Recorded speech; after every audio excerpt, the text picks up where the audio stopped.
I'm very excited right now. Oh, yeah. I'm a big doc watcher. Everybody knows that. Love the docs. I've gotten into a lot of things that I never could have imagined getting into.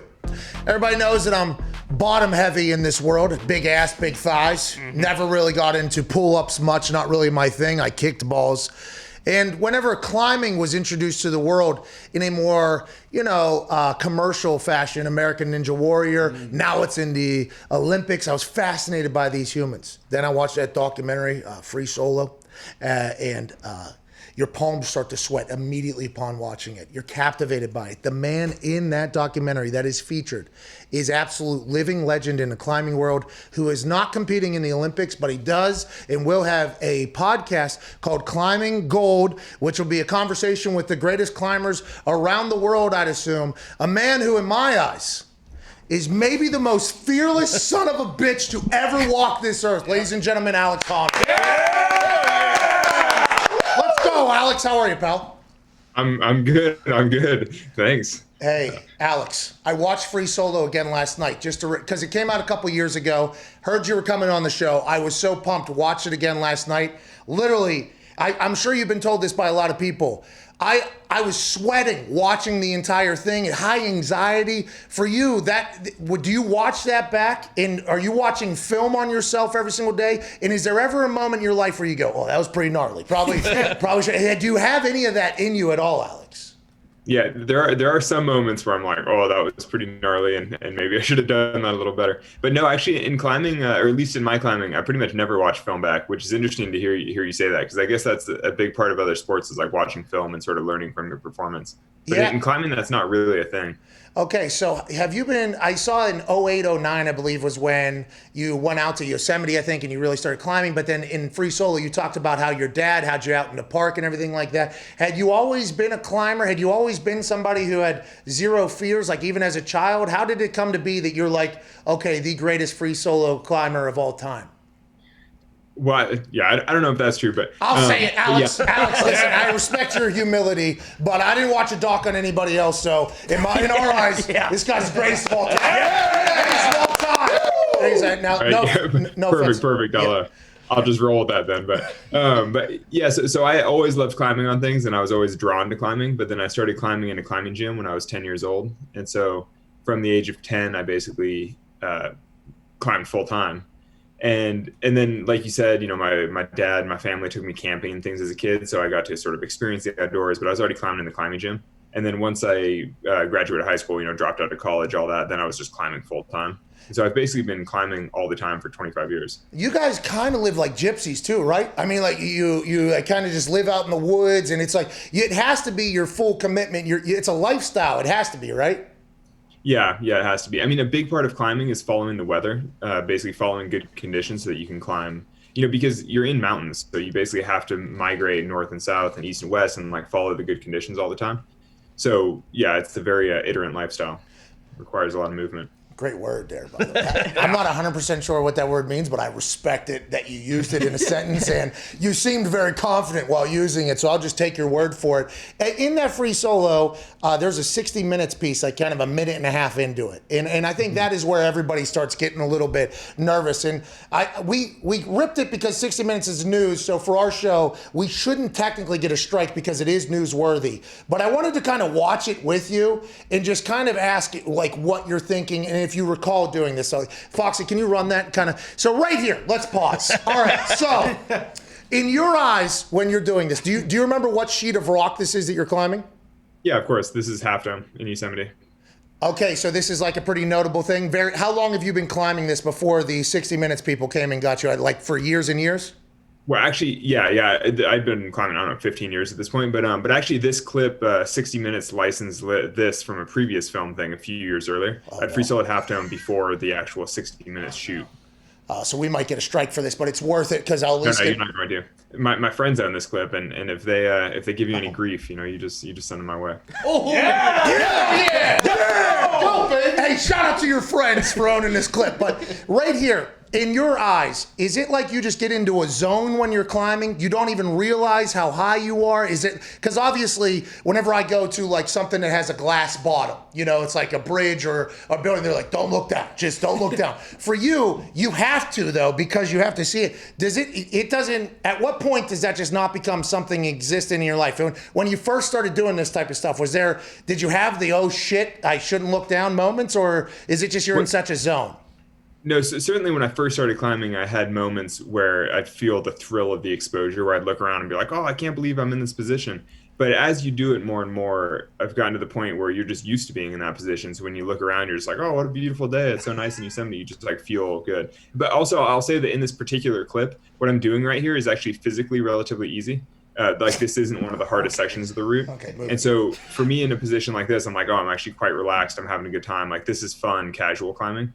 But some of the other sections of the route are much more serious for me. And so I'd be way more focused, way more, attuned to what I'm doing. Okay, so whenever you get a glimpse of a shot like this, and I would assume that with the way, because I watched a Dawn Wall with old Tommy Caldwell, basically, who is in your documentary telling you, like, you need to fucking chill out, basically, is what Tommy was telling you the entire doc, which was awesome to kind of see those two together. There's a climbing media and there's climbing fans that kind of have like telescopes sitting outside, and they kind of hang out at Yosemite and they're like, oh, they're up there right now. I would assume you've done that with a lot of people, but whenever you get a chance to see yourself just out, like, is this not fucking just mind-boggling to you that you do? There's only, a handful of humans that would ever be in this position ever? Yeah, actually, I mean, the clip that you're showing, nobody else has ever done this. So. Oh, sorry. Sorry about that, Alex. I didn't mean to disrespect. But I didn't want to do the whole greatest of all time thing again. You know what I mean? I didn't want to do that. But it's whenever, now go on through this clip a little bit more, because you end up on so what is the easiest thing for you whenever there is, like, because there's a couple climbs on that El Capitan where it looked like you were grabbing onto flat pieces of rock. Whenever you have these corners and these ledges, this is like you said earlier, like this is dream come true. This is when I kind of get a chance to re-chalk and do that. Is that the thought? A little bit, yeah. In general, like you're saying, when there's a crack for me to put my fingers into, typically that feels more secure, and so that feels a little bit safer. So like, again, this particular position, I'm like, oh, it feels relatively comfortable. My feet are on something, my fingers are locked into the crack, like it feels relatively safe. Have you met the people? That really depends a lot though on the particulars of the crack, because like this little clip that we're watching, the 15 feet above me actually get quite a bit thinner, and then there's a very hard part where the crack kind of ends and you have to do some hard climbing. But I don't think it's in this clip. Have you met the people that make the shoes that you wear? Yeah, I've been to the factory in Italy. That's smart, by the way. Because I was thinking to myself, because if I was a kicker, I was a punter in the NFL, and our shoes are very important, right? And obviously, here's you getting to the top, standing on the edge of a cliff, being cool with it, which I would not be. I mean, there's just a lot of things that happen in your world that I have no clue how you do it, and I think that's why everybody is so infatuated with it. I mean, the Free Solo doc captivated the world. I think you won an Oscar for the whole thing, as it's deserved, because what you're doing is something nobody really knows about. And then when you start, nobody knows it's possible. When you start looking at it, when I was punting, my cleats would rip. Like some of them would rip on something. So I'm just thinking, like, even if you have the perfect line and the perfect grip, if those shoes just somehow give out, you have to have a lot of confidence in all this shit, I guess, huh? Yeah. No, that's for sure. You definitely have to trust your equipment. But part of that trust is built up through the fact that I use the same shoes over and over on the same climbs. And I get a good sense of how they wear, how often they wear, how they get damaged, and then, I mean, it's all about consistency and sort of building trust in the equipment. So you would win American Ninja Warrior pretty easily. Why have we not done that? Actually, so I probably wouldn't win it pretty easily. American Ninja Warrior is actually very fast and dynamic in a way that's actually quite different than the type of climbing I do. I mean, as you see in those clips, what I'm doing is all about, being smooth and in control and basically being safe. American Ninja Warrior is all about running as fast as you can and bouncing off of things and sort of catching things. I mean, I'm sure you can sort of appreciate the difference between, dynamic, basically plyometrics versus isometric holds, and so American Ninja Warrior is all plyometrics, is all bouncing and jumping, and that's like not what I do. Not to say that I couldn't practice and maybe be competitive at it, but you know, you are the speed record holder on the nose of El Capitan, though. I mean, so come on. I mean, I have the stats right here. I mean, everything you just said sounds fine and dandy, but you're one of the first people we've ever interviewed where I've done actual research on because I like such a big fan. So I want to know this: climbing's getting into the Olympics. Okay, here we go. Congratulations. Yeah, let's roll. All right. Here we go. Let's go. It's awesome. It's good news. Okay, here we go. I know you're not doing it. You're doing a podcast that's going to. What don't you think, as Americans, we need you out there though? I mean, you're our guy, right? Are you retired from climbing? Are you still climbing? No. It's not that I'm retired. It's that the people who are going to win the Olympics are probably 23, and I'm 35. And at a certain point, you have to know when to say when. I'm supposed to be there doing commentary, which I'm pretty excited about, honestly, because at least I get to be at the Olympics and witness the spectacle and sort of see climbing greatness and talk about it and chat with the competitors.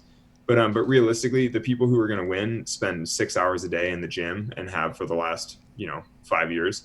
I'm like, that's not me. I'm too busy adventuring in the mountains and going out and like doing first ascents and doing other things. It's like I just can't climb at that level. Okay, the Dawn Wall. Now that is. Well, okay, and I don't want to put something in your head. I'd assume this has already been said by a lot of people, and I don't want to be associated with a potential, force. Will that be something you ever free solo, or are you done with free soloing, or have you already free soloed the Dawn Wall? No, so that's not something I could ever free solo, and that will never be free soloed by anybody. Basically, the level of difficulty is too high. I'm willing to say that no one will ever free solo the Dawn Wall, in the future of humanity. Is it because that jump that he had to do? Is it? Well, actually, Tommy, who did the first ascent, he actually wound up climbing around that jump because he was never able to do the jump. So if you were free soloing, you would do the big loop around. But realistically, the whole thing is just too hard. It's too insecure of a style. It's like the type of climbing. I mean, to put it in perspective, Tommy spent 6 or 7 years working on that climb and then managed to do it once over 20 days. But when you free solo something, you climb it all at once with no stopping. It's just a completely different. It's just. Yeah, it's a totally different thing. Yeah. So nobody's ever going to do it. Nope. No one's ever going to do that. I like that. Our guy, though, is free soloed a couple here that nobody will ever probably do. Do you think free solo will continue past you? Yeah, for sure. I mean, all of the things that I have free soloed, I think will eventually be repeated. But, maybe not until the next generation. Maybe, who knows when exactly. But the things that I've free soloed are pretty natural choices. They're classic historic routes that really make sense in climbing context. We'll kind of see what the next generation does. Okay, so Tommy Caldwell was in your doc. And by the way, I learned more about him during the Dawn Wall with the guy that came fresh over from bouldering to be his partner or whatever because he was getting over a relationship, which seems impossible in your world, by the way, the relationship thing. And that's not what our show is. I'm not going to get into that. But just with the boulder guy coming over to do the Dawn Wall with him, I was like so intrigued by old Tommy Caldwell. And then I watched the free solo back and I'm like, oh, this is when I watched free solo the first time, I didn't know it was the guy. He was like the guy, right? Growing up, he was the poster guy. This is the poster climbing. And a lot during the free solo documentary, he was looking at you. He was like, hey, basically everybody that is a normal free soloer, that we have known in this world is dead. Will you continue to free solo? Is that something, has there ever been a thought where it's like, I shouldn't do this anymore? Is that something are you still doing it right now? We just don't know about it? Yeah. I mean, so the thing is, it's not as if it's free solo or nothing. The majority of my climbing is with partners or it's just normal training or it's, with ropes. And then the free soloing has always sort of been the spice on top, the extra little something on the side that keeps climbing exciting and adventurous for me.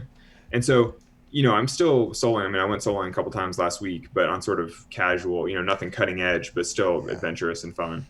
I don't know. So I'm going to keep free soloing probably for a long time, but we'll just kind of see how many other big objectives that are truly difficult. There's literally nothing else in the world quite like El Cap. So no matter what I do in the future, it's going to be less exciting than the film Free Solo, you know? You talk about that spice on top, and then obviously they do that full scan of your brain, and they say the amygdala or whatever, and I thought it was potentially the medulla oblongata, but it was the amygdala, and that whole thing where you're basically, they did a scan, and it was supposed to be active in an area, and it was just completely done. And it was the area that I think generates fear and emotions and everything like that.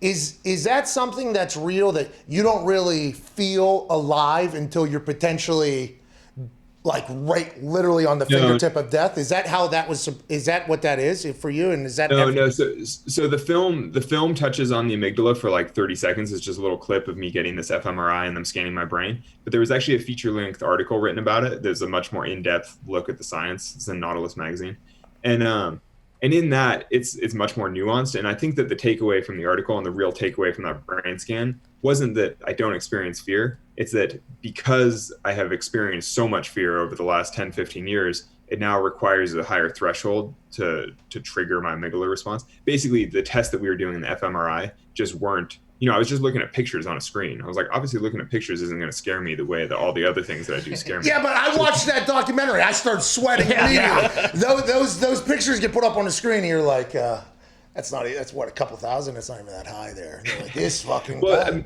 the difference, though, is if you spent the last 10 or 15 years being scared for your life all the time, it probably would desensitize you to things like that. You'd watch a film and be like, yeah, that's a crazy film, but it doesn't fill you with fear in the same way. So are you still trying to chase that feeling, you think? Is that what that people have told you that dive into the brain and everything like that? Well, I don't know. I mean, yeah, it's hard to say, but I mean, I think I'm chasing the feeling of self-improvement. It's like seeking out new challenges, things that seem like they might be impossible, working on them, eventually making them possible, doing them. It's like, to me, I love the process of working through something where you're like, oh, I just don't know if that's possible. And then you're like, well, maybe. And then you work on it a bunch. And then you're like, oh, it turns out I was able to do this thing that I thought wasn't possible for me. It's like, to me, that's the process that I love to work through. And I mean, I have several projects like that right now, things that I thought up that I was like, oh, that seems crazy. And then I was like, but is it crazy? Like that can be genius. Then you watch Free Solo back and you go, not that crazy now. Yeah. The Strange Brain of the World's Greatest Solo. By the way, we're not the only fucking ones, Alex. Right here. It says it in this article here, this whole feature article here. The Strange Brain of the World's Greatest Solo Climber. I assume, I kind of got this feeling from watching last night again, Free Solo. You're an incredibly deep thinker, huh? You do a lot of notes and writes and things like that. Is that an accurate? Is it you and your thoughts a lot? Is that an accurate assessment? Yeah, I mean, it's fair to say I spend a lot of time by myself wandering in the woods thinking about things, and I also spend a lot of time reading. So, I mean, that's something. Well, Tommy Caldwell was telling you you're writing your climbing journal, and he was just writing like, hey, pitch this, do this, this pitch does this, which, by the way, is basically a chapter of a climb, right? Is that an accurate description? It's like the pitch is like a leg, exactly. A leg of a climb, basically. Yeah. And he's writing notes in his climbing journal, and Tommy's like, you ever write down like, oh, I miss my dog or like my family? And you were like, no, this is just a climb. Shut the fuck up, Tommy. That's basically what you said to him. This is just a climbing journal. Your commitment to your craft is unbelievable, and I think that's something that should be talked about. That's why I'm excited for Climbing Gold. Is that already come out? Should we start getting into that? And what should we look forward to with the podcast you're launching? Yeah, so Climbing Gold, the trailer came out this week. The first episodes drop on Friday, I think, or maybe Saturday, but basically on the 26th, I think, so this week.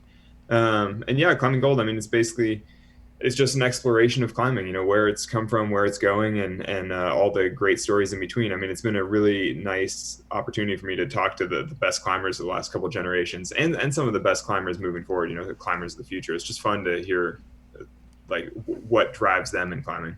The people that are filming this, they're also all professional climbers, right? They have to be, I guess. And are they just, so do they climb with you? So they know exactly where you're going, and it's like the belay thing and all that. And then they just decide like, okay, we'll park it here and we'll get to, because the filmmakers, by the way, they have to hang off the side of a cliff that is a few thousand feet in the air with a camera that is getting an incredible shot. And they kind of all, you guys all have to be like kind of a small fraternity, I would assume, in this world, yeah? Yeah, so of the filmmakers on Free Solo, several of them had actually climbed El Cap. Well, actually, all of them have climbed El Cap via different methods. Some of them had actually climbed the route that I free soloed.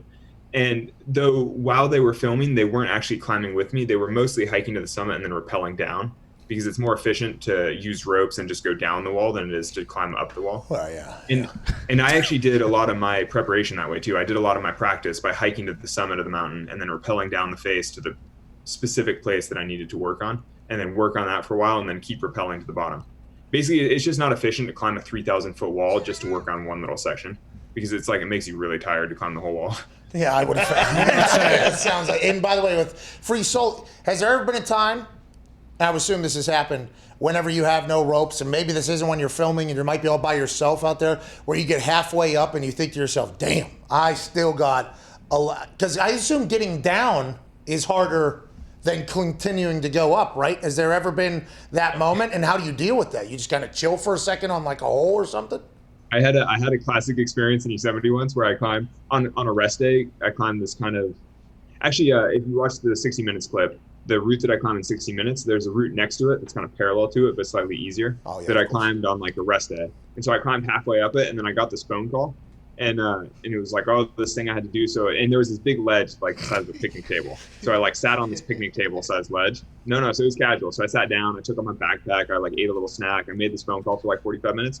And then I hung up the phone and was like, oh man, I'm still in the dead center of this like 15 I was like, and you know, I'd kind of like lost my groove a little bit. I was like, oh, now I have to climb another 800 feet to the summit. I was like, bummer.